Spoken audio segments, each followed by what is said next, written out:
Hello, everybody. Welcome. Thank you so much for being here today. We are very thrilled about our online lecture today and very welcome to bring to you our speaker, Peter Bassano, and he's going to talk to us a little bit about his book that he has written. Just for the purpose of just to let everybody know, the meeting is being recorded, and that's just so we can share this information later with the rest of our members who were not able to join live. And so during our lecture, we ask that you turn off your video screen if you have a video, and that just helps us save bandwidth and then also prevents any interesting faces that we might make when we're not paying attention from being on the screen. So we do that for everybody's benefit. So happy to see so many of you joining from Boston and New York. Welcome. It's nice and gloomy in San Diego today, so I'm feeling a little bit of your Eastern winter pain here today. For those of you that are not members of the Shakespeare Society, we are in San Diego. We do some amazing things here in San Diego, like hold lectures for our membership. We're also getting together a student festival this year to see Shakespeare kind of take place at the student level. We do readings. We do amazing things at our society. So if you are not a member and that's something that you would be interested in joining, I would love to talk to you afterwards and get you some information about joining the society. We have so many benefits for our members, and we would love to have you be a part of it. But grateful that you're all here today. So I want to tell you a little bit about Peter Bassano, and he has a very long list of musical accomplishments. But what I find most fascinating about Peter is that he descended from a family of Venetian musicians brought to England by Henry VIII. And I think that that's a wonderful sort of heritage that he has there. Not only has he composed and conducted symphonies, not only has he worked with several companies, but he also studied trombone and singing at the Royal College of Music, where in 2004, he was professor of trombone and head of brass. So quite an accomplishment, multiple things that he's doing there, things that I could never hope to do. He studied conducting with Sir John Eliot Gardiner and several other notable names. He has been the music director of the Oxford University Sinfonietta, the virtuoso of the Mannheim Court, the City of Rochester Symphony Orchestra, the professional choir, the Gentlemen of Chapelle, the Quail. I'm getting into words I can't pronounce here because I do not have a musical knowledge. But as I kind of look through this list, so many things and so many accolades that he has done during his career. He is the author of 2 books. The first one, The Shakespeare and Emilia, was something he's going to focus on today. And also another one called Before the Music Stopped, which he put out in 2021. So we're so grateful to have him here with us today. So Peter, whenever you are ready, you can take us away. Good. Thank you very much for your very kind introduction. And very nice to meet you in person, as opposed to by email. Yes. Good afternoon, everybody. If you were closer to me, I'd be saying good evening, because it's closer to bedtime here, of course, than having just had your lunch. But let me start straight away. At the end of 2020, I published a book entitled Shakespeare and Emilia. It's subtitled The Untold Story. It's the untold story aspect of this book that I would like to present today. To see if I can get my slides to work. The reason for my writing this book is my belief it was the daughter of a Venetian, Emilia Bassano, the musician and poet, and my first cousin, 12 times removed, who aroused Shakespeare's interest in Italy. It was primarily Emilia who initiated his interest. It was 3 of her Bassano cousins, the brothers Arthur, Andrea, and Geronimo, who befriended Shakespeare and took him on a 3-month trip to the north of Italy in the autumn of 1593. Emilia was first identified as the dark musical lady of the Shakespeare Sonnets in 1970 by A.L.Rowse, the Elizabethan historian and Fellow of All Souls, Oxford. He discovered her not in any work of Shakespeare, but in the diaries of Simon Forman, the Elizabethan astrologer and medical practitioner, which were owned by the Bodleian Library in Oxford. Emilia, an uncommon name in Tudor London, was a poet and musician, a singer, lutenist and keyboard player, who from 1588, when she was 18, until the autumn of 1592, was the much younger mistress of HenryVIII, Lord Hudson, later destined to become patron of Shakespeare's company of actors, the Lord Chamberlain's Men. Many of the female characters in Shakespeare's plays could be based on Emilia Bassano, the obvious ones bearing her Christian name, including a male version of it. These are Emilius in Titus Andronicus, Emilia in the Comedy of Errors, Emilia in Othello, Emilia in The Winter's Tale, Emilia in the Fletcher-Shakespeare collaboration, The Two Noble Kinsmen. Emilia's character, her broad and detailed classical education, fierce intelligence, quick wit, scalding tongue, and mercurial temperament can be detected in Rosalind in Love's Labour's Lost, in Hermia in A Midsummer Night's Dream, in Beatrice in Much Ado About Nothing, in Rosalind in As You Like It, in Cressida, in Troilus and Cressida, in Cleopatra, in Antony and Cleopatra, and in Caterina in The Taming of the Shrew. In The Shrew, the name of Caterina's long-suffering father, Baptista, who pays for lute lessons for his daughter, is also the name of Emilia's father. Emilia's father played the lute, gave lute lessons, including to the young Princess Elizabeth, and imported the instruments to England from Venice. There are a number of Emilia's relatives whose names have been adopted by Shakespeare: her cousins, Ludovico in Othello, Isabella in Measure for Measure, and her half-sister, Angelus in A Comedy of Errors.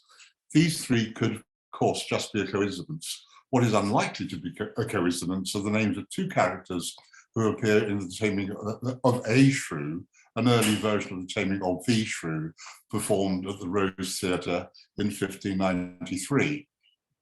The list of characters includes important roles for an Emilia and an Alfonso. The name of Emilia's husband. They were married on the 18th of October, 1592. The Taming of a Shrew contains an impassioned declaration of love to Emilia, naming her twice. Difficult to read, so I'll read it for you. Come, fair Emilia, my lovely love, brighter than the burnished palace of the sun, the eyesight of the glorious firmament, in whose bright looks sparkles the radiant fire. Wily Prometheus slyly stole from love, infusing breath, life, motion, soul to every object stricken by thine eyes. O fair Emilia, I pine for thee, and either must enjoy thy love or die. Robert Greene's pamphlet, Growth of Wit, bought with a million of repentance, is well known because of its early carping reference to Shakespeare's presence in London by 1592. Three protagonists in Greene's Growthsworth possess Italian names: the brothers Roberto and Luciano, who get involved in some Machiavellian intrigue with L'Amelia, a courtesan who possesses a beautiful and enticing face, who sings and plays the lute. There is little doubt that in his character, L'Amelia, Greene had in mind my Emilia. Many of Shakespeare's works, poems as well as plays, strongly hint at the biographical nature of his relationship with Emilia and HenryVIII, 3rd Lord Southampton. This triangular relationship runs intermittently from his first play, The Two Gentlemen of Verona, to his last, The Two Noble Kinsmen. Emilia, with her Venetian ancestry, the state noticed for acceptance of sexual freedom, was also the inspiration for Venus in Venus and Adonis.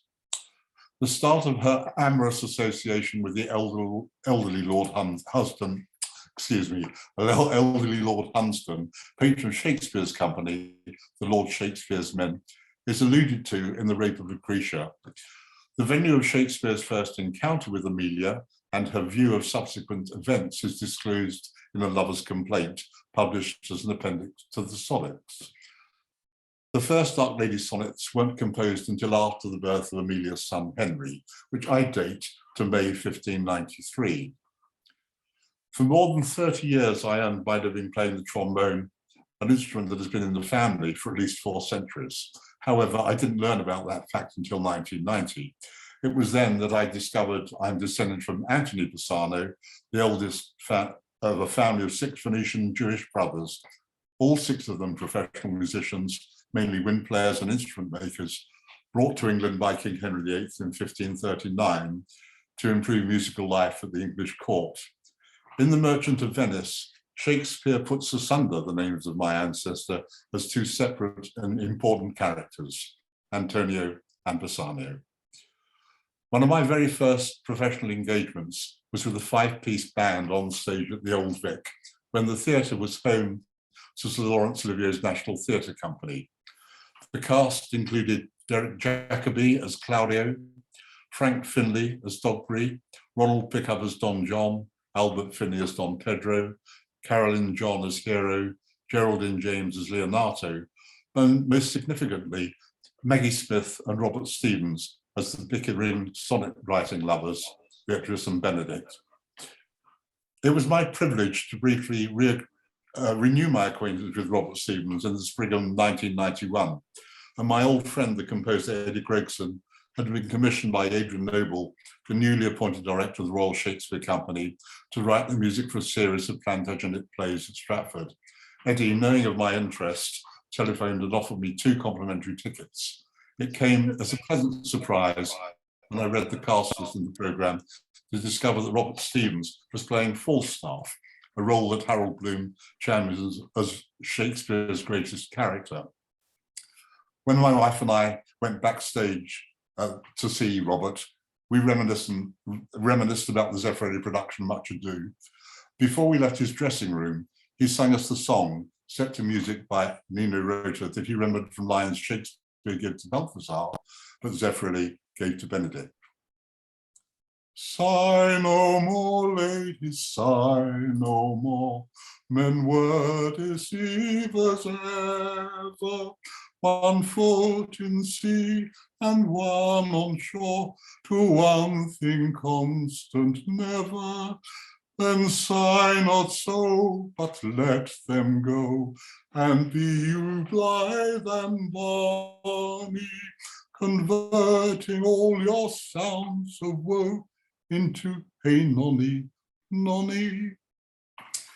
It is a nice irony that is in the songs from within the plays that Shakespeare, the author, often most reveals himself as Shakespeare the man. Emilia left this world in April 1645, exactly 300 years before my arrival in it. I came to writing my unanticipated book not as an author or literary scholar, but as a musician drawn towards Shakespeare by quirks of fate. In 1973, in the pages of the London Times, A.L.Rowse named Emilia Bassano as his candidate for the Dark Lady. In Rouse's opinion, which he regarded as infallible, by a stroke of good fortune, he discovered the true identity of the Dark Lady when he wasn't looking for her in the casebooks of Simon Forman, held at Oxford's Bodleian Library. Forman was a physician, we might say a quack doctor, a cast of horoscopes like Elizabeth I's favourite Dr. Dee, but also a regular playgoer, diarist and efficient casebook caller. Forman attended several of Shakespeare plays and made notes on the performances of 4 of them, Macbeth, Cymbeline, Richard II, and The Winter's Tale. Forman's reputation as a philanderer very likely reached the ears of Shakespeare's company when the actor Augustine Phillips arrived home earlier than expected, surprising his wife and Forman in flagrante delicto. At the time of Emilia's first consultation with Forman in 1597, he was living in the parish St. Giles, Cripplegate. It was known that Forman had attended performances at the Globe and had made notes about his visits to the theatre, which is why Rowse was researching his casebooks. Rowse didn't anticipate reading confidential information and a character description in the notes about a woman that made him metaphorically yell, "Eureka!" The account of the lady fitted the timing, location, temperament, conduct, education of the Dark Lady as described by Shakespeare in the Sonnets. Probably dark because of her Italian ancestry, married with a child conceived out of wedlock, promiscuous, musical, haughty, inconstant, temperamental. Forman recorded her name as Emilia Larnier, née Bassano, wife of court musician Alfonso Larnier, and noted her connection to court and her domestic and financial situation. Rouse's disclosure was controversial, to say the least, and many academics denying his claim. Considering that Rouse didn't discover Emilia Bassano in any work of Shakespeare, it has to be more than a coincidence that in the two Venetian plays, The Merchant of Venice and Othello, there is an Emilia in one and Bassano in the other. And in another early play, Titus Andronicus, there is an Emilius and a Bassanius. One would have hoped that Shakespeare's choice of those names alone would have encouraged academics to explore Rouse's idea. Instead, many embarked upon a campaign to prove him wrong and proclaimed his dark lady identification a distraction from Salve Deus Rex Judaeorum, Emilia's book of poetry.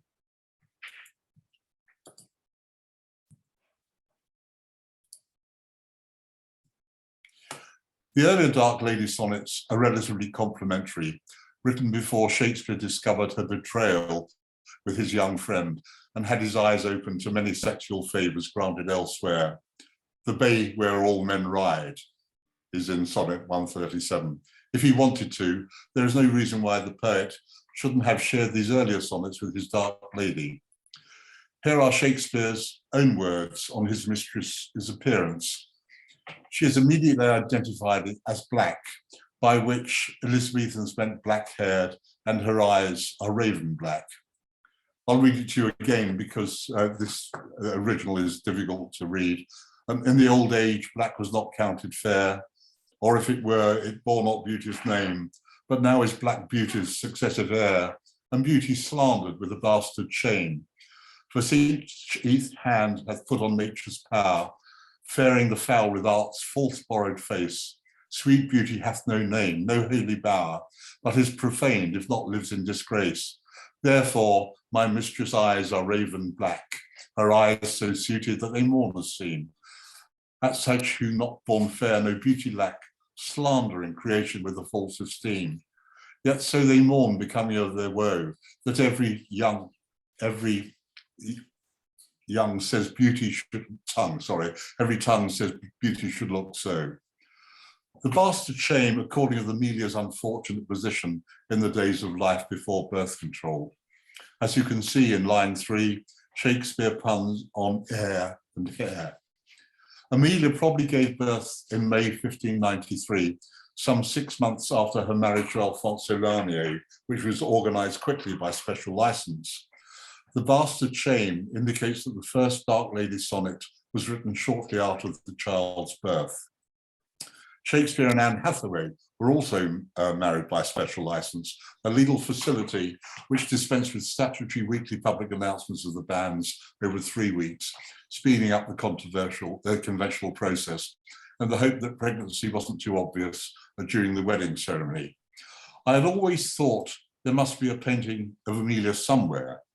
If anyone deserves the right to discover it in modern times, that right should surely go to an actor, playwright, and poet. The late Tony Haygarth was just such. At the time of his discovery, Haygarth had been an actor for 40 years, performing in all the major national companies, had been productive as a poet and playwright.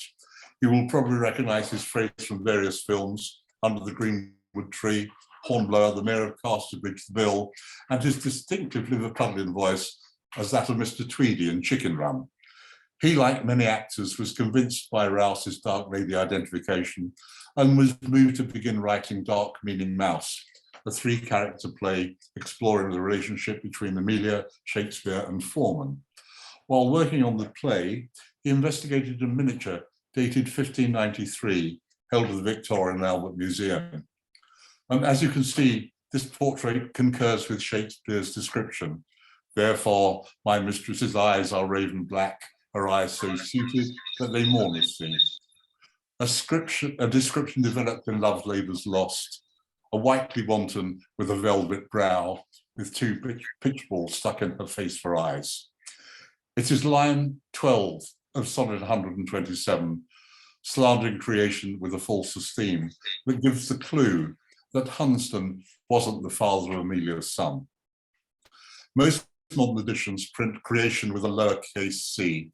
The first edition uses an uppercase c, giving it special significance. Shakespeare may well have had Emilia's new married name of Lanier turning over in his mind as a pun when he chose the word slandering. Henry was the Christian name of Lord Chamberlain Hunsdon, one of the most esteemed and powerful courtiers in the land.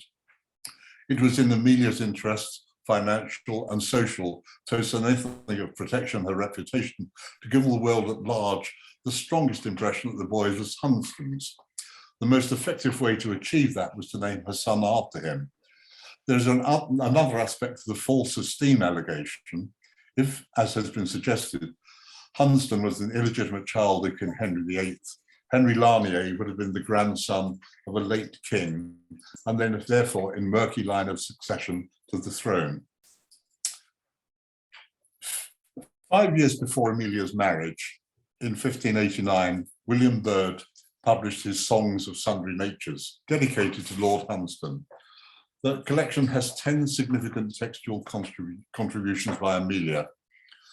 I was first alerted to this by a number of clues showing similarities to the writing of Salve Deus. One of them, a translation of the psalm Domine Ne, possesses two of Emilia's hallmarks, feminism and anaphora. It uses the phrase, give tears, give grace, give penitence unto my simple sex. In Elizabethan times, only a woman would write the phrase, my sinful sex. Byrd's thoughtful wording in his 1589 dedication shows that something has happened in Hunsdon's life that has recently increased his interest in things musical. He has acquired a profoundly musical mistress. This is the most likely reason why Hunsdon should become more interested in music. No doubt Emilia beguiled the great man with songs by Dowland and Byrd, accompanying herself on the lute, and impressed him with her technical prowess on the keyboard with virtuoso pieces by Byrd, Bull and Tallis. There was one piece of poetry, as it happened in the Byrd collection, in which Emilia might, a sonnet by the way, in the Byrd collection, which Emilia might almost be talking about herself, which I think Shakespeare parodies in his famous sonnet 130, my mistress' eyes are nothing like the sun.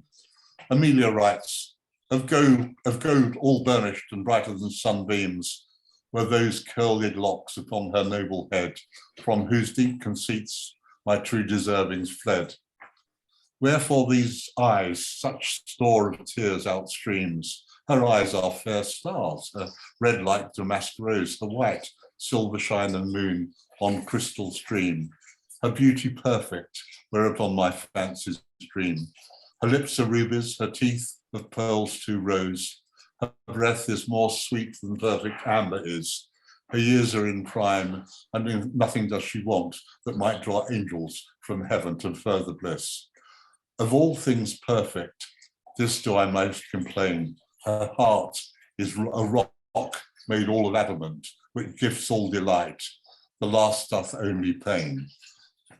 In 14 lines, these sonnets share 9 concordances: eyes, sun, lips, red, white, damask, head, breath, heaven.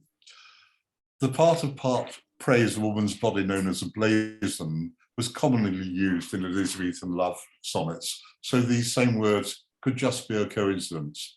However, comparing subject lines shows extreme contradictory comparisons.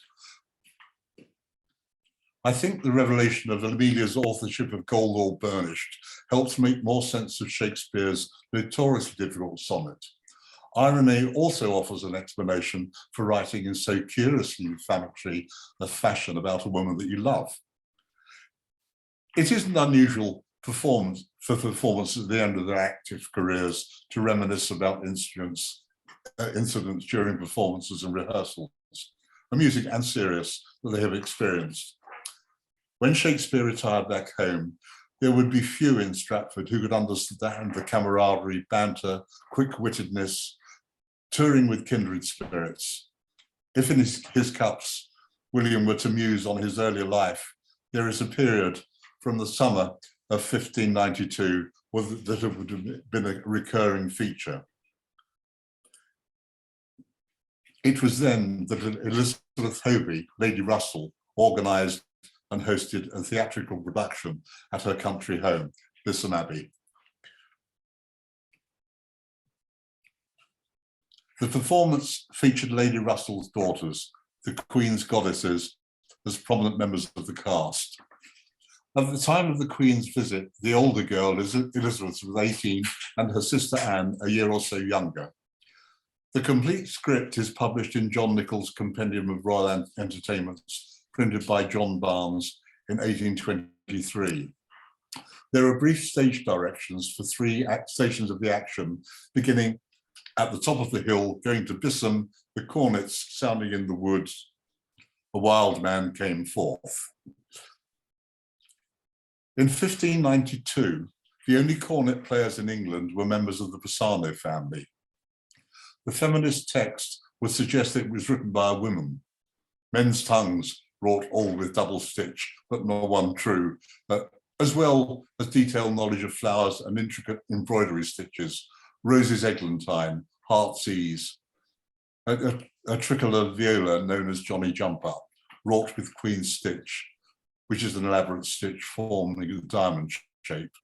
The writer has a knowledge of mythology, quoting a pantheon of gods: Jupiter, Juno, Apollo, Pomona, Phoebus, apart from those that are in the cast, but isn't above included some risque dialogue. Sibylla asked Pan, "Then talk of love to chase virgins, would you have us both?"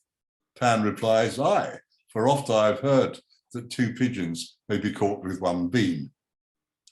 Ceres, the goddess of agriculture, sings a song towards the end of the masque. I believe that it was Emilia who took this role. The climax of the entertainment is a symbolic gesture of submission by the goddess Ceres, laying her crown of wheat ears at the feet of the queen. In A Lover's Complaint, the fickle maid wears on her head a plaited hive of straw. There is an echo mentioned in A Lover's Complaint. There would appear to be an echo in the woods at Bisham too. None dost answer, or would vouchsafe, but passionate echo.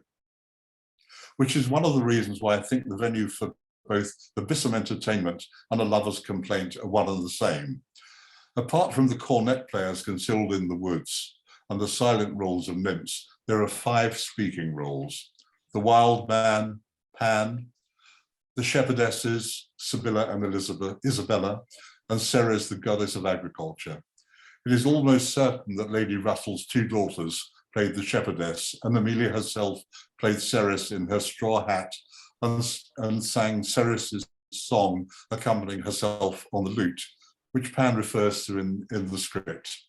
"I cannot tickle the sheep's guts of a lute," and she spoke the final encomium. Who they played the 2 male roles? Of course, it could be any of 2 actors belonging to an acting company with an aristocratic patron, particularly as the theatres have been closed since June. My belief, though, it is because of his revelation that Emilia's child wasn't Hunston's in Sonnet 127, slandering creation with a false esteem, and the very hurried marriage with Alfonso only 2 months later, that Shakespeare played one of them. He later borrowed 3 phrases from Emilia's brief entertainment. Peter in Romeo and Juliet uses the phrase heart's ease, addressed to him by the musicians. A second appropriated phrase is roses eglantine, which is spoken by Oberon in A Midsummer Night's Dream as roses with eglantine.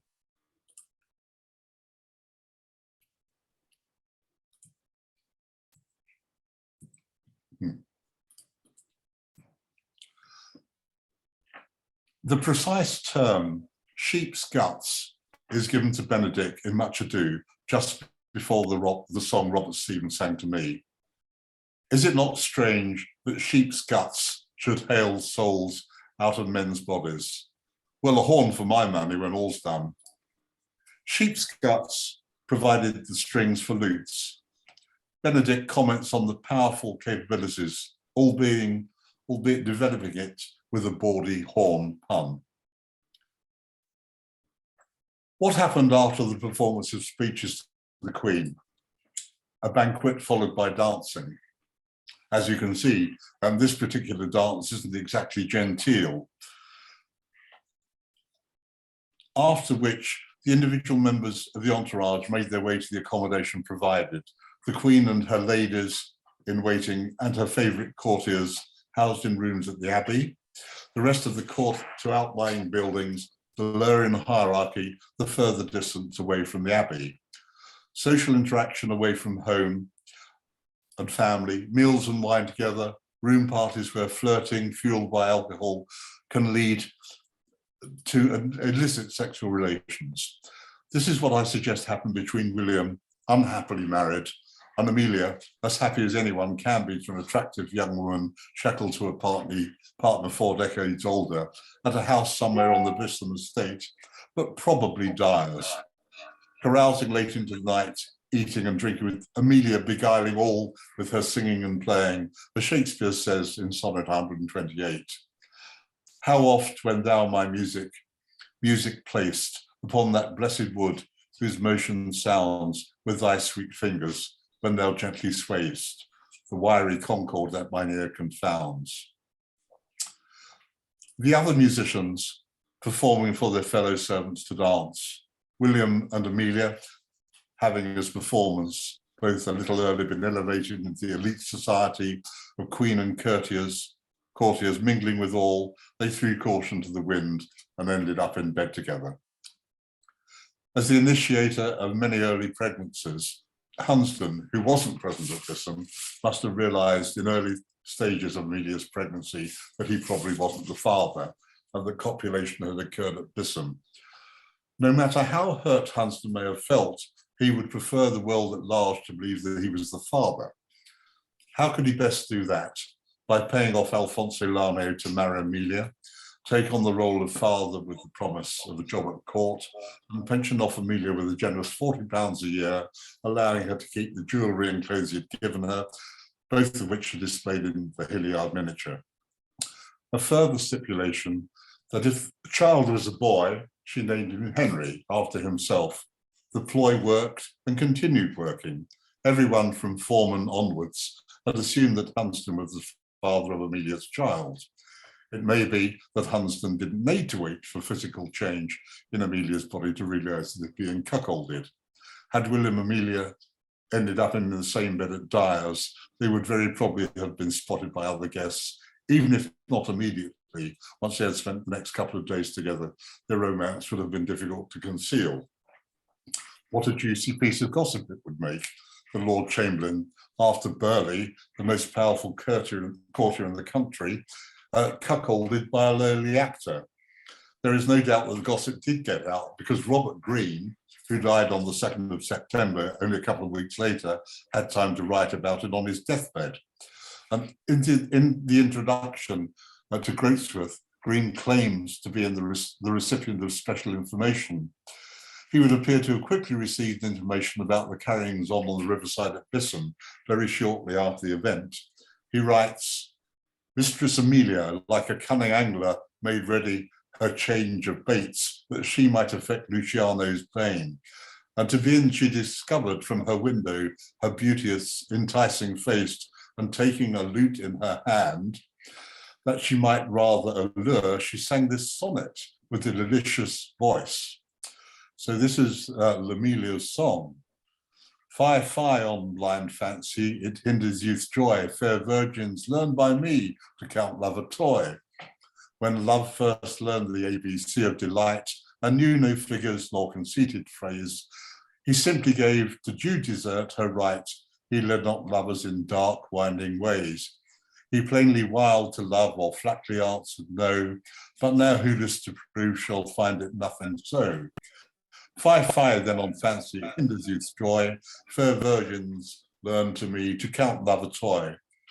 For since he learned to use the poet's pen, he learned likewise with smoothing words to feign, witching chaste ears with truthless tongues of men, and wronged faith with falsehood and disdain. He gives a promise now, anon he sweareth no. Who listed for to prove shall find his changing so. Fie, fie then on fancy, it hinders youth's joy. Fair virgins, learn by me to count love a toy. The 5th line has connections with the speeches, Bisham's speeches to the Queen. Emilia writes alphabet of mistresses from A to Y. The second verse, a reference to the newly sprung poet, Shakespeare, and has a feminist slant shown at this one too. Shakespeare later adopts Green's Anglin metaphor, why of eyes falsehoods hast thou forged hooks. That's sonnet 137. It has always been considered it was Green's reference to Shakespeare as a plagiarist, an upstart crow beautified with our feathers, that encouraged Nash in Pierce Penniless to deny the reason had circulated that he'd written Groats of the Wit. However, it isn't the insult far more directed towards Emilia than Shakespeare? My assumption is that Alfonso was present at Bristol as one of a handful of cornet players in London at the time. So if he was Hunston's choice, it could be that Hunston knew he was homosexual and would never have expected him to be the father of Emilia's child. No one could have been very happy at Hunston's force majeure, except perhaps Alfonso, offered a musician's job at court with unexpectedly better conditions than any other incumbent. William, not knowing quite what to do with himself, with no acting work because the theatres were closed, his newfound love forcibly taken away from him, but with the memory of the Bisham affair fresh in his mind, did what he had to do. He wrote a period of intense, inspired writing, first with the public declaration of his love for Emilia, in which he specifically names her with the taming of A. Shrew. He continued writing the ongoing So It's a Duty to Southampton, his patron, and someone to who expressed his love, and began the 20-year task of writing Emilia, his newfound love, with her Venetian origins. In Love's Labour's Lost, Sir Nathaniel says, Venice, who does not see you cannot praise you. I may speak of thee as the traveller doth of Venice. Vem que venca que non tiende, que non te piesque. Did Shakespeare see Venice? Did he hear the old Mantuan dialect spoken? Did he give Sir Nathaniel whilst he was in Mantua? Emilia's talk of Italy already preoccupied him with the country, choosing the Roman settings of Lucretia and Titus in his 1592 subjects. From the beginning of 1594, he became even more concerned with Italy in his writing, particularly the northern towns and cities. In The Taming of the Shrew, Vincenzio says, thy father, O villain, he is a sailmaker and Bergamo. But Bergamo is an inland town. Critics have thought this comment shows Shakespeare's ignorance of North Italian geography, but the reality is that because of the 16th century waterways, the North Italy of Bergamo very likely did have a sailmaker. An opportunity for Shakespeare to visit came in the autumn of 1593. He mentions another sail retrospectively in sonnet 117. I have hoisted sail to all the winds, which should transport me farthest from your sight. All the winds would suggest a sea journey longer than just a channel crossing. There is compelling evidence that on that trip, as a professional advisor to 3 of Emilia's cousins, Shakespeare's visited the town of Bassano and passed through other towns in the north of Italy on the way to Venice that would later appear as settings for plays that were fermenting in his mind.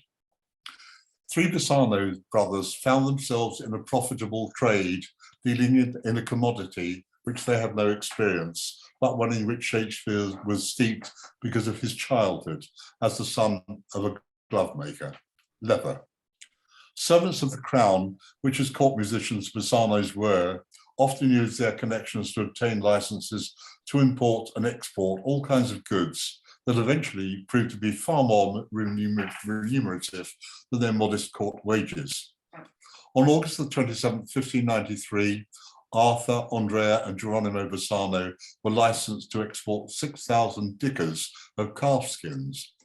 The archaic term dicker, which unlike the word dozen, has disappeared from modern usage, means a quantity of 10.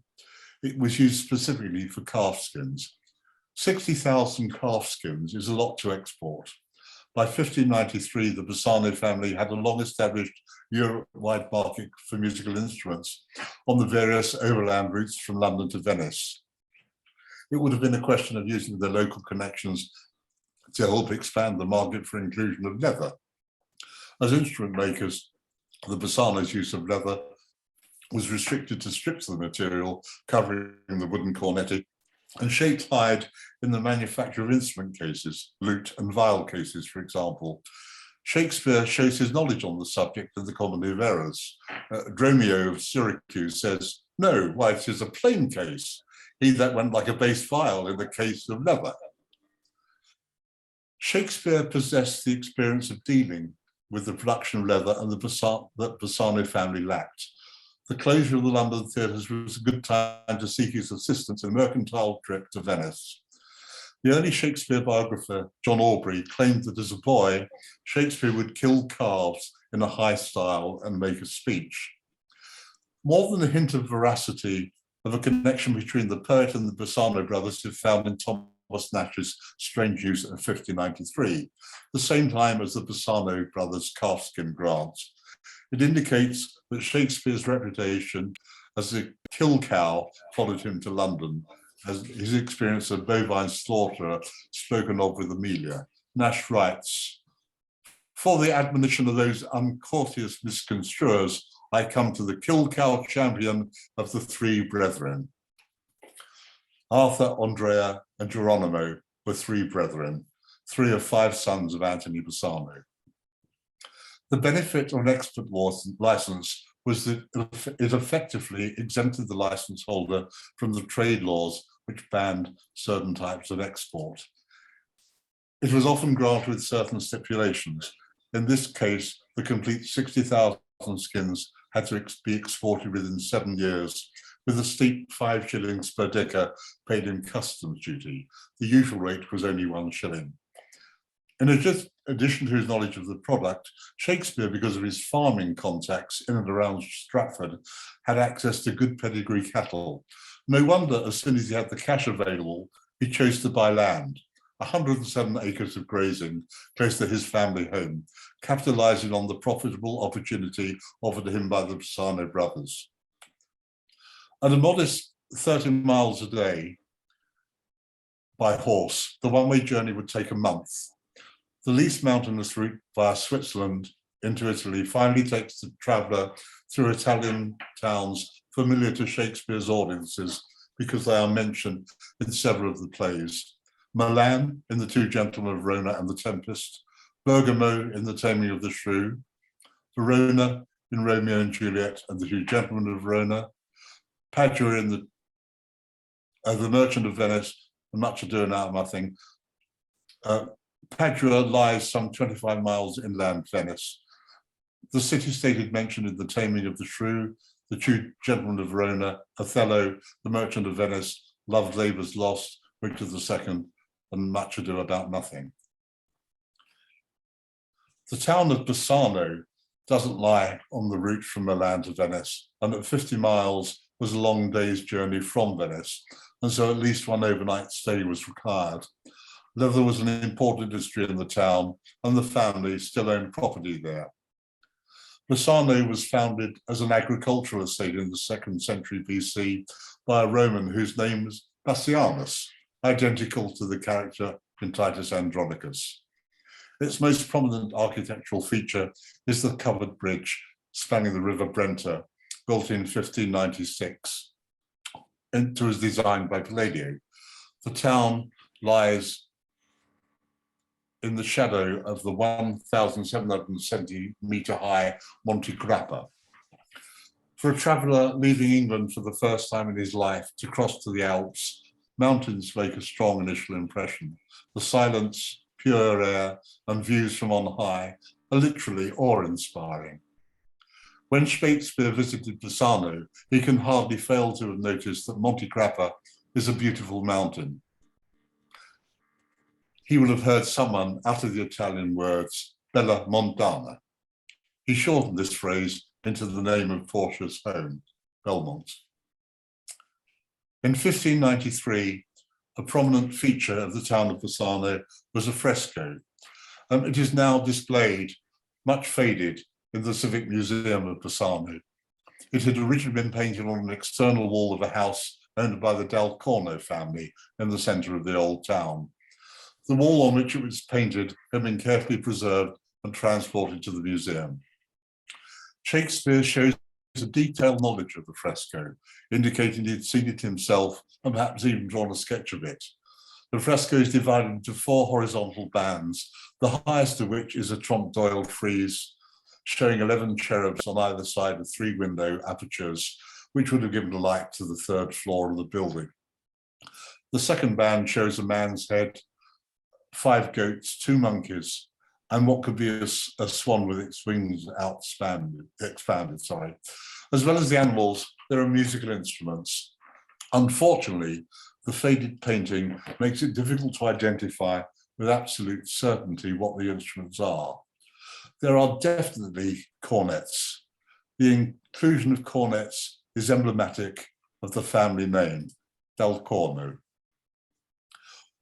What appears to be brass instruments, a trumpet or a sackbut. Cornets and sackbuts went together as conventional wind ensemble in the Veneto, so it is most likely a sackbut. 2 juxtaposed animals seem to have caught Shakespeare's eye.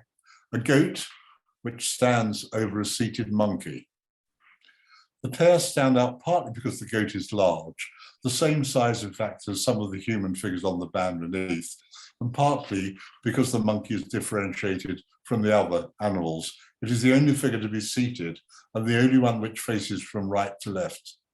Shakespeare seems to have associated the Del Corno fresco with sexual desire.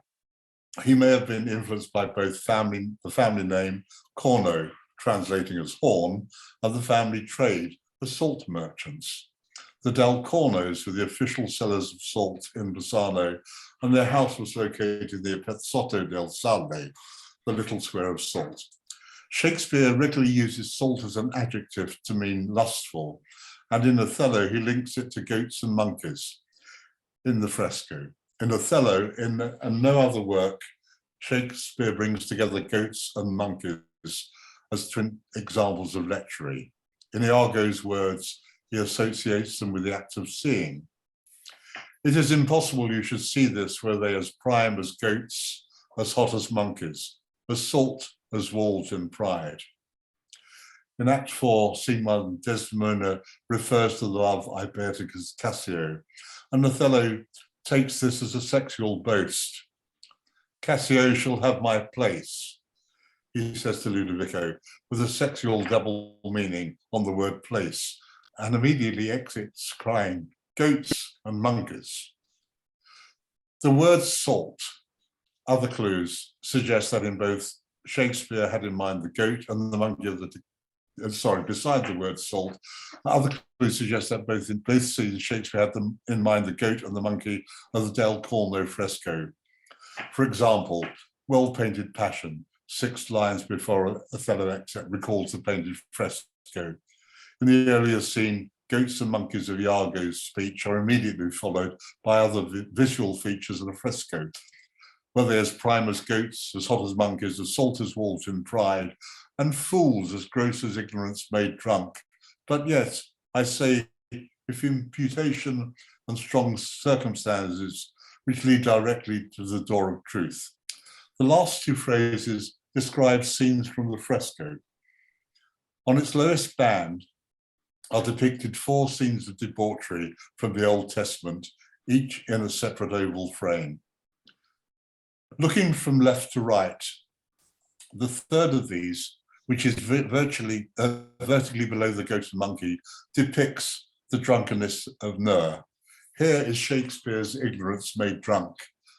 Since the drunken Ner is shown lying naked on his back with his legs apart, he might well be called a fool as gross as ignorance made drunk, where gross has its common Shakespearean meaning of sexually shameless. On this trajectory, eyes would take in another figure in the third band, one which is even larger than Ner beneath it.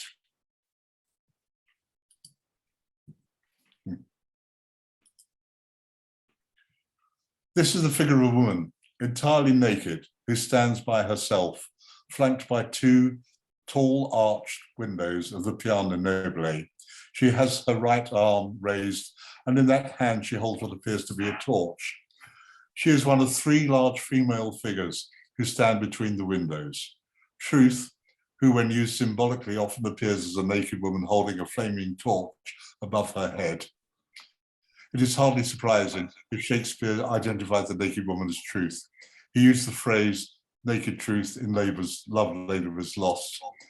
In the fresco, the images of the goat, the monkey, and Noah could be said to lead directly to the naked figure as Truth, which physically unites them. But why does Shakespeare refer to the door of truth? The naked figure had doors on either side of her. Vertically wooden shutters would enclose the figure of Truth. When opened outwards during the day, these shutters would cover the nude figure, hiding her nakedness. Shortly after Desdemona has taken her dying breath, Emilia talks to her dead mistress. She recalls the song that Desdemona had sung to her, that she had first heard from her mother's maid, Barbary, which she had sung as she died. Singing is, of course, something that Emilia did in life, recalling the song of the fresco. I will play the swan and die in music. Willow, willow, willow. Reference to the Del Corno fresco appear in the earlier play, The Merchant of Venice, as well as in Othello. Through the name Bassano, both the Bassano family and the town of Bassano are constant presences throughout the play. Antonio is the Venetian name of Anthony Bassano, the father of the three Bassano brothers that accompanied Shakespeare to Italy. The cornet, an instrument associated with the Del Corno fresco and the Bassano family, is specified in the script to be sounded on 5 occasions, more than any other of the 4 Shakespeare plays in which the instrument appears. It seems unlikely that Shakespeare would have placed any particular significance on a fresco in Bassano and include details of it when he was writing a play set in Venice, and that it has a very personal meaning for him. It isn't, though, just in the fresco of Bassano that Shakespeare demonstrates such a wealth of knowledge. He knows a great deal of detail about Venice too. He knows there is a synagogue in Venice, since Shylock uses it as a rendezvous for a meeting with his fellow worshipper, Tubal. His knowledge of the Rialto was the centre of commerce, was at precisely the time when every Venetian had the Rialto in the forefront of its mind. The iconic stone bridge, so familiar to us today, which replaced a wooden one, was completed in 1591 to a design by Antonio da Ponte, creating a new architectural marvel of the city. Shakespeare knows there's a church called San Giobbe, the patron saint of silk merchants, in Cannaregio, the same sistere as the synagogue. He has found out 2 of the Christian guards who were chosen to man the bridge, securing entrances to the ghetto, were named Gobbo, and so is influenced to call the clown in The Merchant Gobbo. Anyone with an interest in the symbolism of Venice will be struck by just how much knowledge Shakespeare displays on this esoteric subject. In 1177, Pope Alexander III, in gratitude to the Venetians for their protection of him from Frederick Barbarossa, granted Venice 6 symbolic gifts, or triumphi, which over the centuries became inextricably wound up with the civic and religious ritual so beloved of the Venetian state.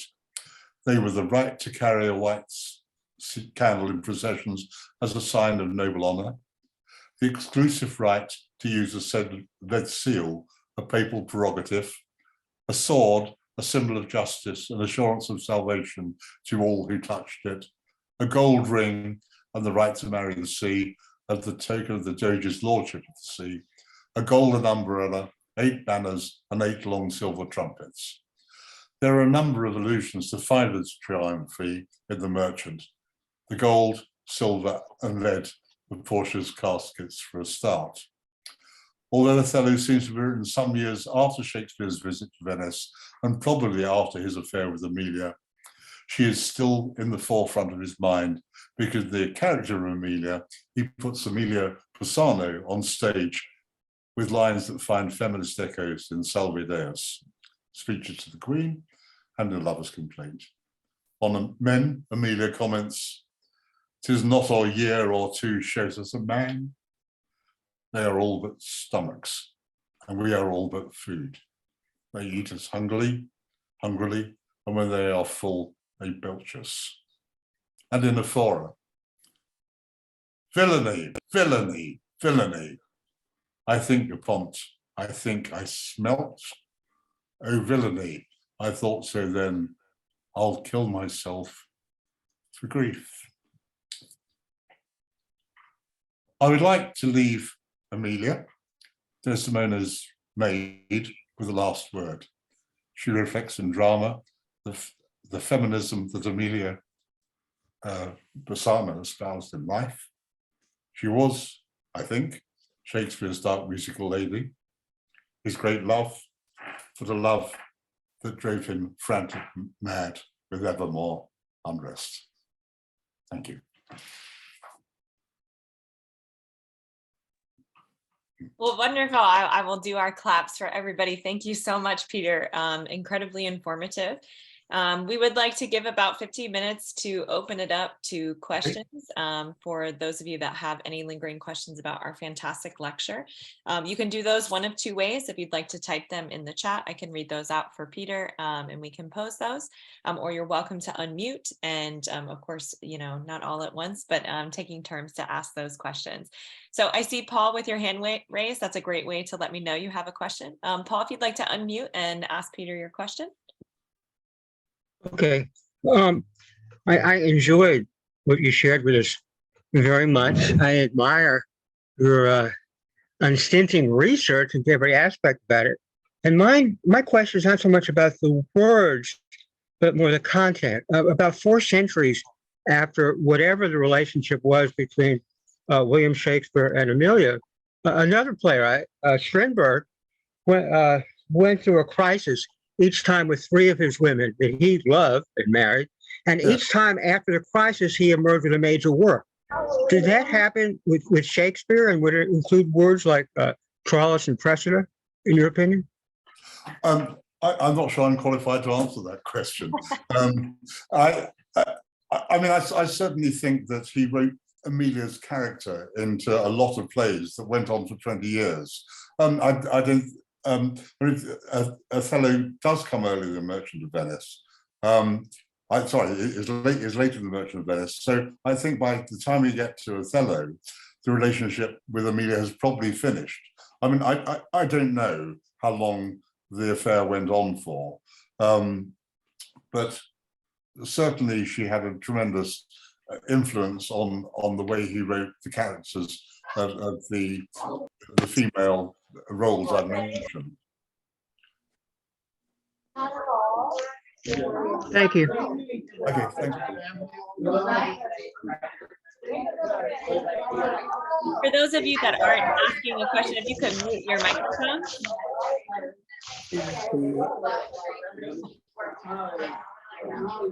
And I think Peter and Gordon, as the host, might be able to mute a microphone of the participant.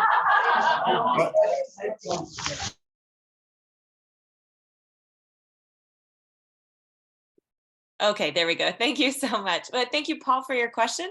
If we have a, let's see, we see I have a question from Gordon in the chat. He asks, you know, besides the references in the plays, what is the evidence that Shakespeare of Stratford visited Italy? How could he finance such a trip? What are your thoughts, Peter? Oh, you're muted also, Peter.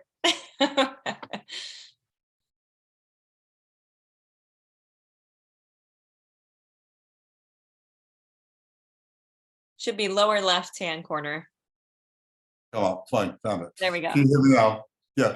Yeah. No, he wouldn't have to. He was employed by the Bassano brothers to go as a professional advisor, and the theatres were closed.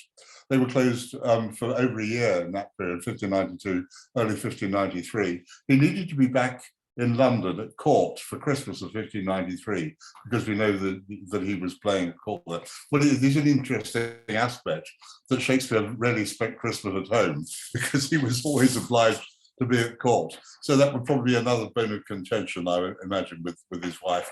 But no, he didn't need the money. He was being paid, and he wouldn't have needed a passport either, because he would have gone as the Bassano brothers' servant. Servants didn't need passports.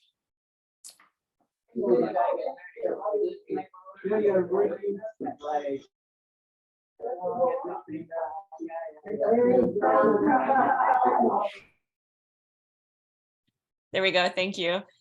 We did have a question earlier, and I think this is one that, is always a point of contention for those of us that are Shakespeare fans. But to you, oh goodness. Nice. Thank you. What is your opinion on, Emilia penning any of the Shakespeare plays? And, there are some theories about that. What are your thoughts on her potential contributions to writing?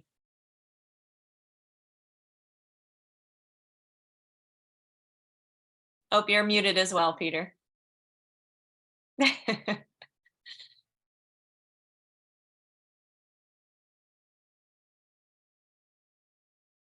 Yeah, found it. Got it. Okay, so I'm on now. I mean, believe me, I wish she'd written some of the Shakespeare plays, but I don't. Simply because the quality of her writing isn't good enough. The other thing is that Foreman says of her, she was able to keep secrets. If she'd written the Shakespeare plays, by the time we get towards the end of the 16th century, Shakespeare was quite famous. She would never have been able to keep quiet about it. And apart from anything else, she died impoverished. If somebody had planted loads and loads of money towards her to write the Shakespeare plays, she wouldn't have died with no money. So although I would love her to have written some of the Shakespeare plays, I don't think she did. It is possible that some of the words that she uttered to Shakespeare, particularly when she was in a fury, he used verbatim for some of his later characters. I can see that may well be the case, but I don't think she wrote plays, no. Okay, well, good. Yeah, we do love a theory. That would have been great. I see a comment from Cheryl in the chat. She says she agrees that the reference to actual locations in Italy are very specific in the plays, but they can also be connected to Edward de Vere's visit in 1576 to 77. Isn't that also a possible source, and is that something you've looked into? I don't believe that Edward de Vere was the writer of the Shakespeare plays. I think Shakespeare was the writer of the Shakespeare plays. Look, apart from anything else, Ben Jonson spoke in the preface to the first edition of the Shakespeare plays about his friend and colleague. Shakespeare acted in the Shakespeare plays. He played Old Noel in one of the Ben Jonson's plays, and there was another play of Ben Jonson. So, and the two editors of the Shakespeare first edition were in Shakespeare's company of actors. They spoke about our friend. If somebody else had written the Shakespeare plays, they would have known about it. It would have been nobody until our time had the faintest notion that there was anybody else would have written the Shakespeare plays. It's a modern theory. It certainly didn't happen in Elizabethan times or Jacobean times, for that matter. So, of course, Edward de Vere. It was something that aristocrats did. They went around Europe. Of course, they did. It was known as the Grand Tour, and they went and collected all sorts of stuff. Some of it's ended up in the British Museum. But I think, of course, de Vere is the person who is thought of as most likely alternative version to writing the Shakespeare sonnets. But I've thought about it long and hard, and I think Shakespeare was Shakespeare.